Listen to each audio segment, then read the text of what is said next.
today what we are going to learn is we are going to learn a little bit about a few yoga poses that can help you overcome hormonal imbalances. Okay.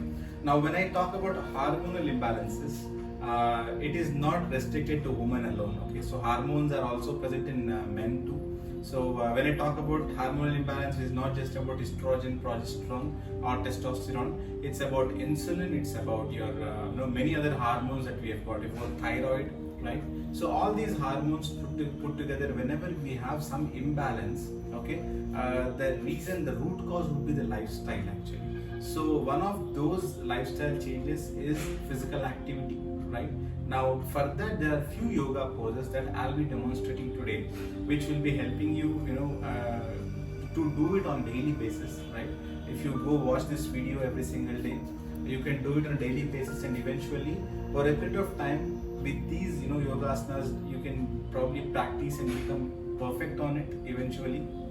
And then overcoming hormonal imbalance shouldn't be a problem, okay, especially with respect to of course there are, apart from the physical activity, there are other aspects also that you have to look into, like it could be your diet, it could be your stress, the sleep patterns, right, and everything, so probably a person, a right lifestyle coach can help you on those parameters. But today we'll be talking a little bit about, I'll be demonstrating a few of the yoga poses. So I'll be demonstrating 10 poses, 10 very easy yoga poses that we can do on a daily basis to overcome hormonal imbalances, right? So so let's get started. So for any yoga, always it's important for us to do some warm up, okay, and then obviously after the warm up, Surya Namaskaras are always a good option, because Surya Namaskaras are an excellent warm up actually. Okay, they prepare your body for other asanas to actually happen in an easy manner actually, right? So I'll not be demonstrating how to do Surya Namaskaras today, okay, and I've already finished my Surya Namaskaras, I've already finished my warm up. But for you, yes, before you start any of these asanas which I'm going to demonstrate, you'll have to first warm up yourself, do some warm up exercises, and then do some Surya Namaskaras, and then start with these hormonal imbalances yoga poses, right? So the first one that I'm going to demonstrate is, I'm going to do something first, asana for yoga pose for hormonal imbalances, Bhujangasana. Okay, so Bhujangasana, most of you know, it is called Cobra pose, right? So let me demonstrate that. Now Bhujangasana is very simple. You have to put yourself in this tabletop position, okay, and then stretch your legs, okay, get into plank, okay, and then fall sleep on your abdomen, okay, and uplift your upper body by straightening your elbows. All right, now look up, look towards the ceiling, and continue breathing. Inhale, exhale, and stay in this pose for bare minimum 30 seconds. Okay, so let's do that. 1, 2, 3, 4, 5, 6, 7, 8, 9, 10, 11, 12, 13, 14, 15, 16, 17, 18, 19, 20, 21, 22, 23, 24, 25, 26, 27, 28, 29, and 30. Alright, now get back. The counter pose for this is, get into Balasana, just stand. Sit on your heels, okay, and bend forward. Relax here for 3 to 5 breaths, and then sit in Vajrasana. All right. Now this is the first asana that you have to do, okay, as part of your yoga poses for hormonal imbalance. The second one that I'm going to demonstrate is this Shalabhasana. Okay, Shalabhasana is what I call it the locust pose, right? Now Shalabhasana is a pretty simple exercise again, okay? You'll have to sleep again on your abdomen, okay? Now sleep on your abdomen, now look straight.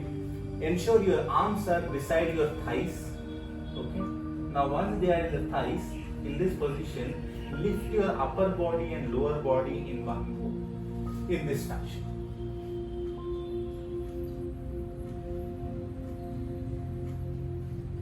And keep breathing through the exercise, stay for 30 seconds in this fashion. Look at my upper body, look at my lower body. My entire body weight is on my abdomens. And my hands are beside my thighs. This is called, we call it locust pose or Shalabhasana. Stay here for 30 seconds. How to count 30 seconds? Always count your breath. Your inhale, your exhale will be 1 second put together. And likewise, if you can take 30, if you do 30 inhales and 30 exhales, that will be 30 seconds. So that is the easiest way instead of looking at the watch. Alright, now slowly once 30 seconds are done, drop back. And then again get into child pose or balasana. Alright, great. Now that is the second one we did, that is called Shalabhasana. The third one that we are going to do is the Setu Bandhasana, that's called bridge pose. Alright, now most of you know the bridge pose is very good for thyroid hormone. It's like thyroid, any imbalances in thyroid hormone, it actually, when you do Setu Bandhasana, it constricts that gland and it helps you stimulate that gland and production of the T3 T4 hormones, which are very important, right? Because T3 T4 hormones are not produced by thyroid gland properly, TSH, brain has to produce TSH, right?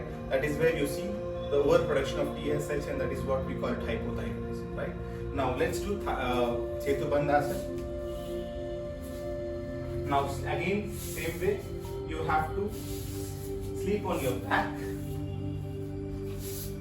Okay, once you sleep on your back like this, you will have to get your heels closer to your butts.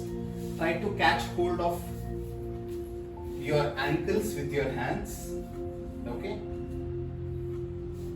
Now, in this fashion, when you're holding your ankles like this, the purpose of holding the ankles is to pull your heels as closer to your butts as much as possible, right? Now once that is done, drop your hands, okay, and then lift your lower body, especially the hip region, upwards, and try to touch your chin to your chest. This is called Setu Bandha Sarvangasana actually. Okay, bridge pose. Now stay in this position, in this pose for 30 seconds.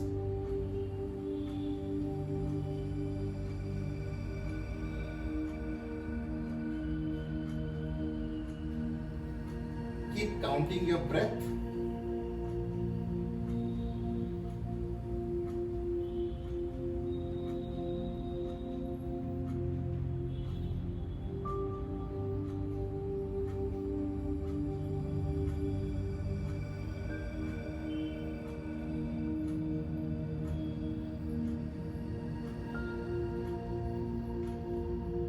I'm counting it. I'm done with 20, 10 more to go.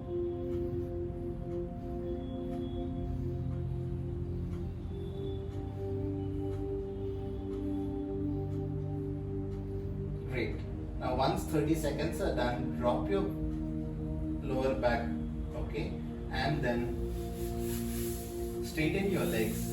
The counter pose for Setu Bandhasana is the fish pose actually, okay. Fish poses, your you have to just it's called Matsyasana. You have to hide your hands behind your back, okay, and then try to lift your upper body and look at your toes, okay, and in this position your entire body weight is on your elbows actually. If you look at it, if my body weight is on my elbows, now in this position just turn your crown, your head back and place it on the floor. Your crown is on the floor and your chest is up, your body is in the form of a fish, and then the weight is on the elbows, right? Now this is the Matsyasana, the fish pose, and that is the counter pose for the Setubandha Sarvangasana.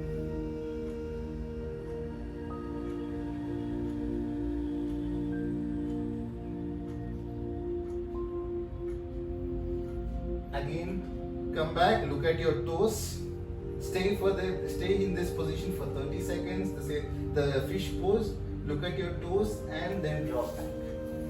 Okay, now the reason why I always stress upon counter poses is it's always when you bend, when you stay in a position for longer time, it's always good to go back to the, if you're in a concave position, you have to go back to the convex. That way the flexibility is restored and that way you will not have any injuries. So it's always good to have counter poses. Okay, now the fourth one, okay, we are done with 3 now. Okay, the fourth asana that we're going to do now is we're going to do Ustrasana. Ustrasana is camel pose. Okay, now this could be a little difficult for people who have spinal injuries, and people who have some high BP. So always any yoga pose, if you have high BP, you have some spinal injuries, you have a hernia, okay, you have some digestive issues, right? Always talk to an expert, right? So before doing these things, always it's good that it's better you first overcome those challenges and then probably try these asanas. Okay, but if you don't have all these things and if you're only having the issues with hormonal imbalance or weight loss and stuff like that, then these are absolutely fine that you can try at your home. And again, it's never on the day one that you get it, right? So over a period of time, keep watching this video and eventually probably 4 or 5 times, if you keep practicing it, you will be able to get the perfection, right? And from that time onwards, actually the healing starts, right? Now, as I told you, let's go for camel pose, the Ustrasana. So you'll have to stand on your knees like this, okay? Now, Ustrasana is very simple, but then I'll show you the 2 things. One is the scale down posture and the scale up posture, okay? The scale down posture is place your arms on your hips, okay, and then just bend backward. That's it, as much as possible, okay? This is the first scale down posture. The second level is if you can hold your one heel with one hand and the other heel other hand you can raise up. All right. So same thing you can do on the left side, other side also, other leg also.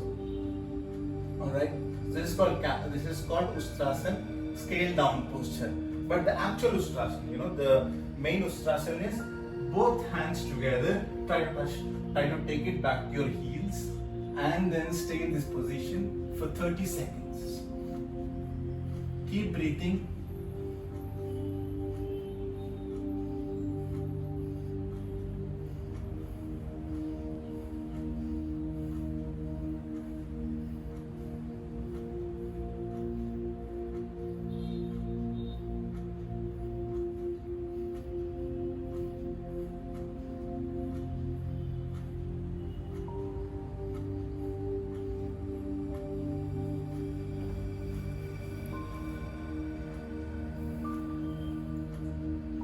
Seconds are done. Now slowly come back to your normal position in the same way that you went back.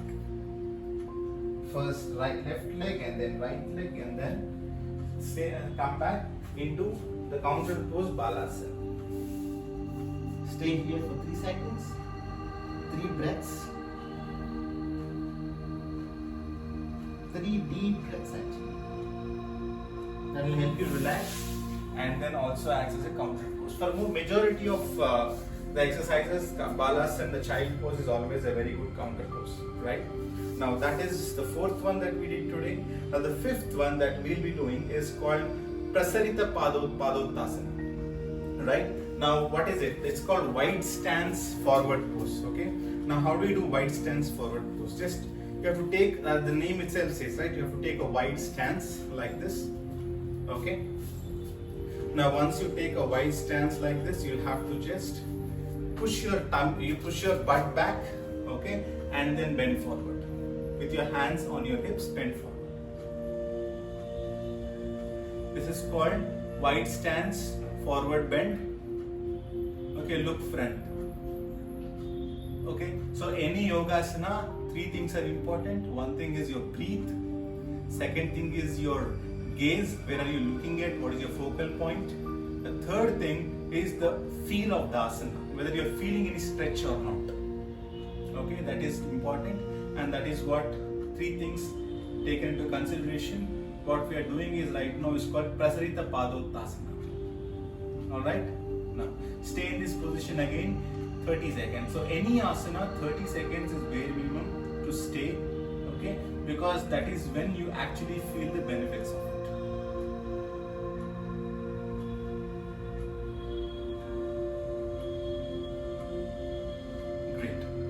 Come back, and then once 30 seconds are done, come back to the normal position. All right. Now that is the 5th one that we did today.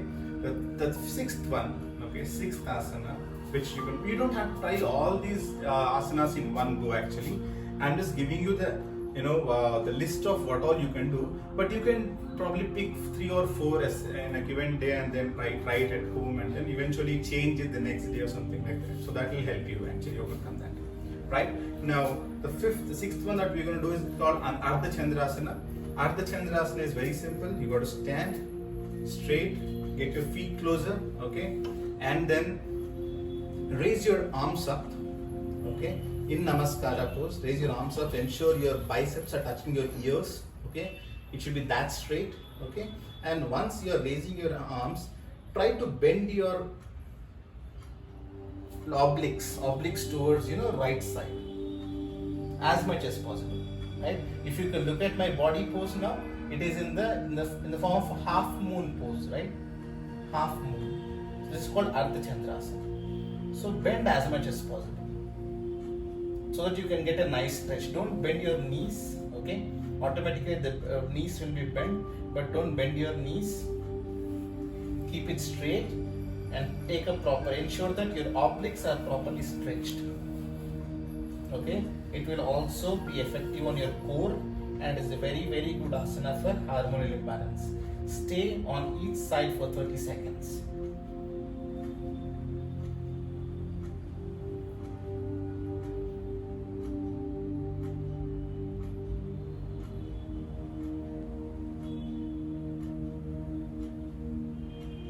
Slowly come back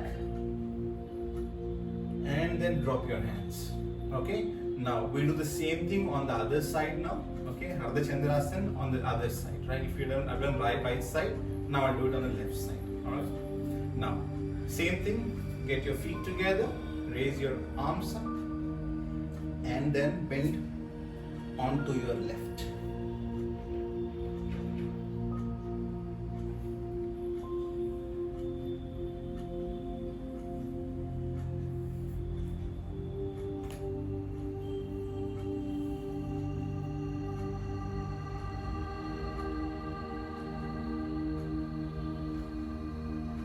Slowly come back after 30 seconds and then drop your hands. Alright. Now that is the 6th asana. Alright. Now it's very important that we focus on these asanas. Okay. When you're doing it, the focus is very important, the breath is very important. Staying in the present is very important. Okay. We don't have to, the mind roams somewhere and we're doing these asanas. It will not be that. Because yoga is all about involvement of mind along with body, right? In fact, I would say more percentage of body, more percentage of mind, less percentage of body actually. Okay, because there are times where you want to give up, and that is where mind comes into picture and then says, hey, you know what, you can do it, right? That is where mind involvement is there. So it's very important that you stay in the present instead of roaming around in your thoughts, right? Now the next one, what we're going to do, the 7th exercise of the day. Okay, we're going to do Baddha Konasana. Okay, Baddha Konasana is called cobbler's pose. Okay, most of you know this, right? Baddha Konasana. Baddha Konasana is very simple. You'll have to sit and then get your heels closer to your groin region. Okay, pull as much closer as possible in this fashion. once you pulled it closer, now you'll just have to either see there are a couple of things, scale down, scale up pushes here too. Okay, you can stay here, you can just flap your butterfly position, is what you call it. Okay, cobbler sits in this fashion when the cobblers actually stitch their the shoes and all stuff like that. They sit in this fashion. That's what called cobbler's pose. But here you can put your hand like this. Try to stretch it. Okay, if you are not able to put it stretch it properly, you can use your hand and push it both sides. Okay, you can flap it. Or the scale up posture, it means people who are advanced, who think obviously you will graduate once you practice it. How do you do it? Very simple. You'll have to bend. Even I cannot do it myself, but I'll try. You'll have to bend your upper body and try to touch your forehead to the floor actually. Okay, now I'll try myself actually in this fashion. So as we practice that, as we become flexible, eventually we will definitely touch our forehead to the floor. This is called Baddha Konasana. Stay here for 30 seconds.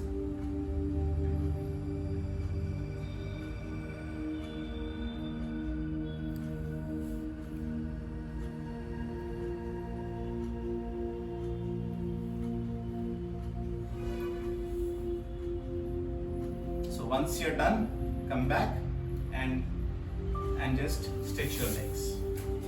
Okay, and relax. Now this is called Baddha Konasana. So the eighth exercise that we are going to do today is a variation of the same Baddha Konasana. It's called Supta Baddha Konasana. Supta Baddha Konasana, we call it as reclined cobbler's pose, right? Now reclined cobbler's pose is very simple. You'll have to same thing, get your heels closer to your groin, okay, and then in this position you'll have to, Supta is reclining, reclining backwards, kind of falling on your back actually. Okay, now how do you do it? Just pull it closer, okay, and then slowly fall back onto your elbows in this fashion first. Okay, pull it closer. If we can also use props here. If you think you're not able to bend properly and all that, you can use props like a pillow under you, okay, supporting your head and all that, okay, and then supporting your knees and all that. You can use props, but then without that also you can do it. It is very easy. Once you are in this position on your elbows, okay, eventually you will drop back completely. Okay.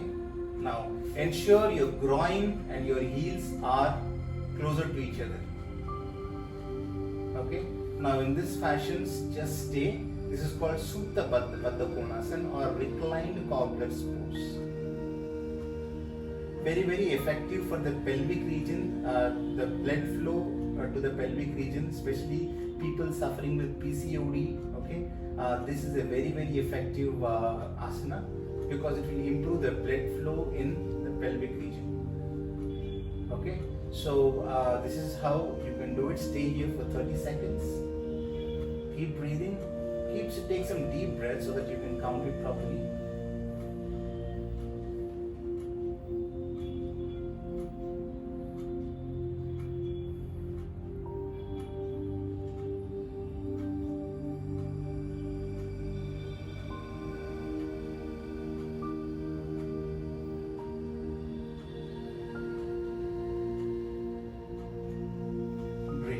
Now, once 30 seconds are done, you can just stand, you can just straighten your legs, lift your body, and then sit with your legs stretched out.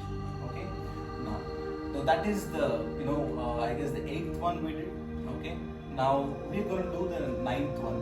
Okay? That is called, see, it is again, a reclined pose again. Okay? But there is a reclined hand to toe pose actually. Okay, so that we call it Supta Padangushtasana. Okay, so Supta Padangushtasana is nothing but the same cobbler's pose, reclined hand to toe pose. Okay, so we will be same thing. We'll be pulling our heels towards our groin region, okay, and then falling back onto Supta Baddha Konasana, okay. And here what we'll be doing is we will be trying to touch our hand to the toe. Just lift your toe and pull it. Pull it as much as close as possible. The idea is to touch your toe to a nose, towards your nose actually. Okay, so just pull it as much as possible. If you can pull it with one hand, okay. As we practice, okay, we will be able to touch it eventually.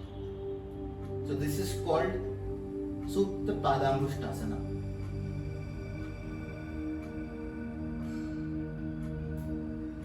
Alright, so this way you can just hold it. So we can do the same thing on the other leg too, okay. You can just hold your toe and try to bring it closer to your nose. Okay, on practice we will get it for sure. Hold it in each leg for 30 seconds.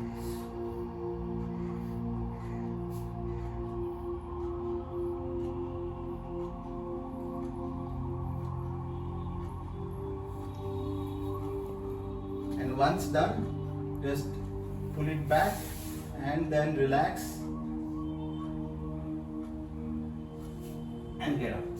Alright, now that is the 9th one we did. See, as you can notice guys already, right, no one is perfect. Okay, even I myself, as I'm trying to demonstrate, I'm struggling with few of the end points of the poses, right? So that is how everybody learns by doing actually. So earlier it was not even coming closer to my groin region. Now it's that I'm able to pull it a little closer. So you can do the same thing actually, as you can keep practicing eventually. So step by step, every breath, muscle has a memory always. Muscle, if you stretched to some extent today, tomorrow it remembers that memory, and tomorrow it helps you go to that stretch easily, and from that point you'll have to stretch more to remove that memory and then kind of put a new stretch altogether. So that is how the muscle memory helps you in improving your stretches and all that. Okay, now the last one, the 10th exercise that we are going to do before we actually cool down,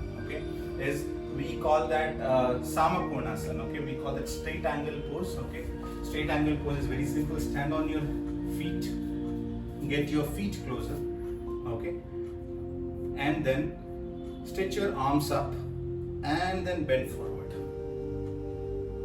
Okay, so this we call it straight angle pose. This is called Samakonasana or straight angle pose. Again, very effective for hormonal imbalance. Stay here for 30 seconds.